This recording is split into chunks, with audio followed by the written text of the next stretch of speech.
RMC, Apolline Matin. C'est déjà demain. C'est déjà demain avec vous, Anthony. Avec le retour des beaux jours, c'est le moment des grandes balades à vélo. L'occasion de s'intéresser à la sécurité des cyclistes avec une veste un peu spéciale que vous avez portée et que vous avez dans ce studio. Oui, absolument. C'est vrai qu'on a tous constaté, notamment dans les grandes villes, il y a de plus en plus de vélos, donc de plus en plus de risques d'accidents potentiels.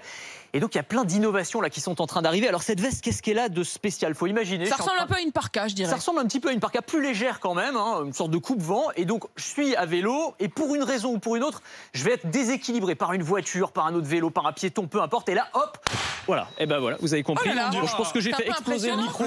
Ça fait le bruit d'un coup de feu. Est-ce qu'on m'entend toujours? Oui, ça fait le bruit d'un coup de feu. C'est un airbag en fait qui se déclenche. Est-ce que le micro est toujours là? Oui, c'est bon. Oui, on vous entend très bien, Anthony.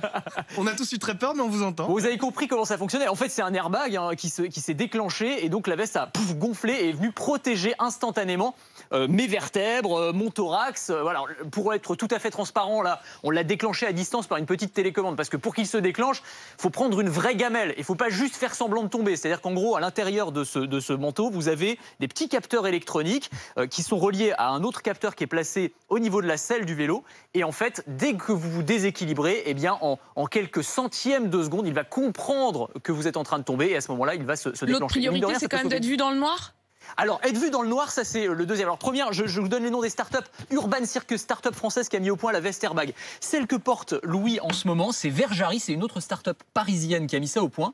Ça ressemble à un kawaii, un petit coupe-vent tout à fait traditionnel, sauf que, effectivement, le jour, il va accumuler la lumière. En fait, les fibres vont se charger de la lumière du jour. Et la nuit, vous allez vous mettre à briller comme une luciole. En fait, c'est une veste. C'est assez génial. Mais je vous le garde pour aller en soirée, Anthony. Bah oui, c'est ça, c'est pas mal aussi sur les pistes de danse. C'est très très bien. Et effectivement, le côté phosphorescent. Et en fait, le truc, c'est qu'on peut même la recharger avec une lampe de poche. La lampe de poche du smartphone, il suffit de la passer sur la veste et la veste va devenir phosphorescente pour 1 heure environ. Donc ça permet d'être vu sur les routes, même si là, bon, les jours rallongent en ce moment, donc c'est moins le problème.